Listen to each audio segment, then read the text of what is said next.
দুই বন্ধুর আবারও সাক্ষাৎ। এ নিয়ে 40 বারের মতো হাত মেলালেন পুতিন ও শি জিনপিং। চীন ও রাশিয়ার এই মধুর সম্পর্ক এখন ঘুম হারাম করেছে পশ্চিমাদের। চলতি মাসে রুশ প্রেসিডেন্ট হিসেবে শপথ নিয়েই প্রথম বিদেশ সফরে চীনে যাওয়ার কথা বলেন পুতিন। মাত্র 6 মাসে দেশটিতে দ্বিতীয়বারের মতো সফরের ইচ্ছার কথা জানানোর পরই প্রশ্ন ওঠে, চীন কেন পুতিনের পছন্দের গন্তব্যে পরিণত হয়েছে। বেশ কয়েকটি আন্তর্জাতিক গণমাধ্যম বলছে, বিশ্বজুড়ে পশ্চিমাদের যে একক আধিপত্য তাকে প্রতিহত করতে নতুন ফ্রন্ট খোলার জন্য মরিয়া চীন, আর এই কাজে দেশটির পাশে দাঁড়িয়েছে রাশিয়া। অন্যদিকে ইউক্রেন যুদ্ধ শুরুর পর পশ্চিমারা নিষেধাজ্ঞা দিয়ে কোণঠাসা করতে চেয়েছিল মস্কোকে, তবে বেইজিং পাশে দাঁড়ানোয় ঘুরে দাঁড়ায় পুতিন সরকার।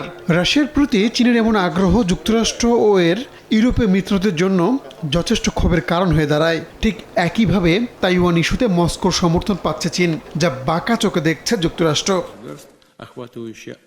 এদিকে পুনরায় ক্ষমতায় এসেই পুতিনের চীন সফরে দুই দেশের সম্পর্কের বিষয়টি বারবার আলোচনা এসেছে। দেশ দুটির মধ্যে বাণিজ্যিক সম্পর্ক আরো ঘনিষ্ঠ করতে একমত দুই নেতা। বর্তমানে রাশিয়ার অপরিশোধিত তেল ও গ্যাসের সবচেয়ে বড় বাজার চীন। অন্যদিকে বেইজিং এর প্রযুক্তি শিল্পের প্রধান আমদানিকারকে পরিণত হয়েছে মস্কো। যুক্তরাষ্ট্রের অভিযোগ, রাশিয়াকে ক্ষেপণাস্ত্র, ট্যাঙ্ক, যুদ্ধবিমান তৈরির কাঁচামাল সরবরাহ করছে চীন, যেগুলো ব্যবহার করা হচ্ছে ইউক্রেন যুদ্ধে। চীনের সহায়তা না থাকলে যুদ্ধে রাশিয়া হুমকির মুখে পড়ত বলে মন্তব্য করেন মার্কিন পররাষ্ট্রমন্ত্রী। একই সঙ্গে স্নায়ুযুদ্ধের পর থেকে ইউরোপের নিরাপত্তায় দেখা দেওয়া সবচেয়ে বড় হুমকিতে উস্কানিমূলক সহায়তা দিচ্ছে চীন বলেও অভিযোগ করেন তিনি। তবে চীন বলছে ইউক্রেনের বিষয়ে তার অবস্থান নিরপেক্ষ। রাহানুল রানা, সময় সংবাদ।